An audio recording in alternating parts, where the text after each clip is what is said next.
the slight technical delay. So we are back with the topic, the insulin resistant brain, the impact on whole body metabolism and body fat distribution. This is different from the effect of insulin resistance on the brain, which is another well-known topic. So the objective is to highlight the recent advancements in our understanding of insulin's actions within the brain with a specific emphasis on investigations in humans, summarize the current knowledge on the transport of insulin to the brain, demonstrate the robust evidence on existence and the physiological consequences of brain insulin action, while also introducing the presence of brain insulin resistance in humans. And this is a prospective research directions aimed at further elucidating the clinical implications of brain insulin resistance. So there is a historical background, as we all know. The effect of glucose or insulin on the brain was described as early as in the mid-19th century, and with the discovery of insulin, it was seen that it processed the blood-brain barrier, and the presence of insulin receptors were discovered in the mid-19th century. And one of the breakthrough discovery was that brain insulin could modulate the glucose metabolism via its influence on the hepatic glucose production, presumably by the parasympathetic nervous system. This was one of the breakthrough discovery which led to further investigation. So a couple of slides on the transport of insulin into the human brain. This is primarily a receptor mediated transcytosis. Insulin is present in the CSF of humans, which indicates that it is transported from the bloodstream to the CNS. And it's not equally effective in all individuals. Insulin penetration is lower in individuals with obesity, and alterations in blood glucose levels acutely modulate the transport of peptide hormones, including insulin, into the CSF. And the diminished transportation efficiency has been identified in patients with systemic insulin resistance. Aging is also linked to a reduction in the insulin transport into the CSF. This may contribute to the compromised brain insulin action, predisposing individuals to cognitive dysfunction and neurodegenerative diseases. This is supported by the reduced CSF insulin concentrations in individuals with Alzheimer's disease. In some studies, we know that Alzheimer's is sometimes termed as type 3 diabetes because of the same reason. So evidence for brain insulin action, again, the primary difference between peripheral and brain insulin signaling is the regulation of glucose transporters. We know that in the peripheral tissues, it's the GLUT4 transporter which is involved, but in brain, the expression of GLUT4 is limited to specific regions such as the hippocampus and the hypothalamus. In the brain, it's the insulin sensitive GLUT1 transporters which is expressed by the endothelial cells and the astrocytes at the blood-brain barrier, which is responsible for transport of insulin into the brain. Within the parenchyma, you have the GLUT3 and the GLUT1, which are both considered as insulin sensitive and widely expressed in the neurons and the glial cells. Methods by which the effects of insulin in the brain is estimated is by the nasal spray. We have the hyperglycemic clamp studies and the other direct insulin assays, which may not be correlating perfectly with the brain insulin levels, but this is one method which has been widely used for studies regarding the brain insulin action, the nasal spray, which delivers substantial amount of insulin to the brain by only small amounts enter the bloodstream, and the quantity of insulin absorbed into the bloodstream is insufficient to cause hypoglycemia and unlikely to contribute significantly to the brain effects.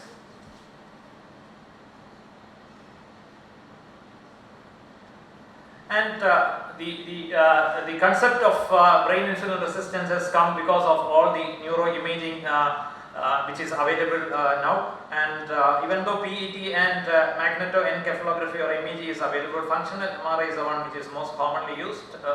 Most studies on insulin action and in the human brain have employed the functional MRI. It has shown significant insulin effects on these areas of the brain. The insulin responsive frontal gyri are part of the prefrontal cortex, which is involved in high-level cognitive functions including decision making and inhibitory control. The dorsal striatum plays a crucial role in the brain's reward system. Insulin modulates the tone of dopamine within the specific region. Insula again plays an important role in regulating the body's homeostasis, perception of bodily states, hunger and fullness, making also essential part of the eating behavior. Hypothalamus, we all know, it's critical in the whole energy homeostasis, eating behavior and body weight. So there is a substantial number of people with reduced or even absent brain response to insulin, which is termed as brain insulin resistance. This condition is most commonly associated with overweight and obesity, and further factors are also linked like normal aging process, circulating levels of non-essential fatty acids, and probably common genetic polymorphisms. And recent data suggests some sex differences, even some sex differences in brain response to insulin. And it's seen that in young women, the insulin sensitivity of the hypothalamus appears to be rapidly modulated across the menstrual cycles with relative insulin resistance in the luteal phase. And functional studies have shown that nasal administration of insulin improved memory, altered eating behavior, and affected the mood, at least in certain populations. The effects of brain is something which is different from the rest of the slides. Brain insulin action suppresses the endogenous glucose production, and this function seems to occur only under systemic hyperinsulinemia but not in the fasting levels, and therefore the brain insulin might not directly inhibit the glucose production but enhances the hepatic insulin sensitivity. So this would facilitate the suppression of endogenous glucose production after the meals. It has more of a postprandial effect than a fasting effect when the circulating insulin levels are high. And this action appears also to stimulate the peripheral glucose uptake, thereby also contributing to improved peripheral insulin sensitivity. So this is what happens. Upon food intake, the insulin is released from the pancreas into the bloodstream. It reaches the brain, it passes the blood-brain barrier in a receptor-mediated process and activates the neurons. This introduces signals to the pancreas back, and that propagates the second phase of insulin secretion. More insulin is released into the portal vein and acts as a strong suppressor of hepatic glucose production, and endogenous glucose production is further suppressed by direct signals from the brain to the liver. So this is different from the direct action of the pancreatic insulin on the liver and the other organs. And what is the possible impact of brain insulin resistance? All these observations shown were seen in lean individuals with non-obese individuals, and these effects were diminished or absent in people who are overweight or obese or who have brain insulin resistance or type 2 diabetes. It is still unclear whether obesity itself or often associated whole body resistance has got a part to play in this. So this is what happens when the patient has brain insulin resistance. Insulin cannot properly pass the blood-brain barrier and cannot properly activate the specialized neurons in the brain. Signals towards the periphery are compromised. There is no acute stimulation of the pancreatic insulin secretion. There is chronic lack of regulatory signals which causes insulin hypersecretion due to an overabundance of non-stimulatory lack of negative positive feedback. And furthermore, in brain insulin resistance, signals towards the liver and other organs are also lacking. And altogether, impaired suppression of the hepatic glucose output and in the postprandial state and the related modulation of whole body reflexes. Signals from the brain to metabolic organs in the periphery. Brain to periphery signals are likely to be transmitted through the autonomic nervous system. Brain insulin action appears to promote a transition from the sympathetic to the parasympathetic dominance that suppresses the endogenous glucose production and stimulates pancreatic insulin action.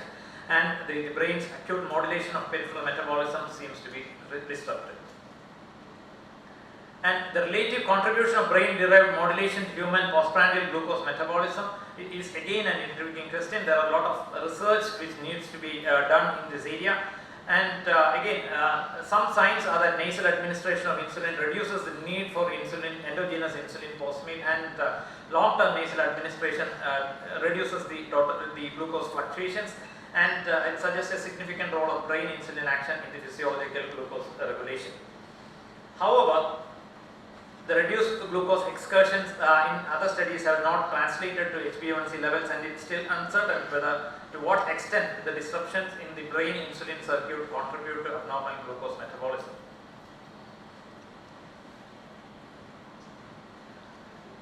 So the long-term consequences of brain insulin resistance in humans, the majority of data comes from cross-section analysis and suggests that connections to visceral obesity and metabolic diseases as well as neurological and psychiatric disorders. These include neurodegenerative disorders, Alzheimer's disease as we discussed, Parkinson's disease, and even depression. And a lot of studies are being conducted in the psychiatric world related to this aspect. However, the predictive power of these associations are restricted because it's still early stages, limited number of studies are available. So in line with whatever studies we have available, it is seen that brain insulin sensitivity is longitudinally associated with future body weight and body fat distribution. in one of the 24-month lifestyle intervention program, it was seen that participants with brain insulin resistance struggled to lose weight or reduce their visceral fat, whereas those with good insulin responsiveness achieved substantial benefit. So this might be one of the reasons why we see different results in different patients when we put the patients on a lifestyle or even a weight loss therapy. And again, the follow-up data of this trial showed lasting impact of body weight and body fat distribution with unfavorable causes in those with brain insulin resistance. And there is another recent trial which predicted weight loss success in response to a 3-month caloric restriction in overweight, metabolic healthy adults in those patients who are brain insulin responsive. This is again a new concept, a pre-diabetic risk classification, which is a pathophysiology based subphenotyping of individuals at risk of diabetes. This is different from the SID and the MARD phenotypes which we know. Here you can see that there are 6 phenotypes of pre-diabetes, and it's seen that 3 of this, that is the cluster 3, 5 and 6 are at risk of complications and micro and macrovascular disease. And coincidentally, the risk of complications is partially connected to the diabetes risk, and it was seen that the phenotype of individuals at high risk of complications in this pre-diabetes cluster was seen was closely resembling in those patients with brain insulin resistance. So it probably means that brain insulin resistance may potentially be a critical factor in the pathogenesis of a phenotype with high risk of complications of pre-diabetes and diabetes. So this is another hypothesis which needs to be tested. So coming to the last part, treatment of brain insulin resistance. Again, it is a compelling target for therapeutic intervention. Human studies are rare.